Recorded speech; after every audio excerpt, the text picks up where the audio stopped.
நம்ம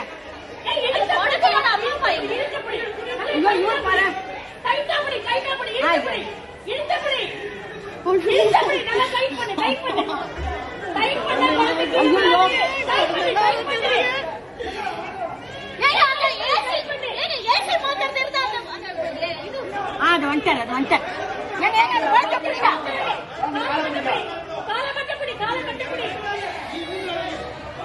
ஒண்ணுமே புரியல குழந்தை கத்து அவருக்கு தெரியலப்பா தெரியல அங்க இருந்து தெரியல அவருக்கு என்ன பண்ணுவாரு அவரு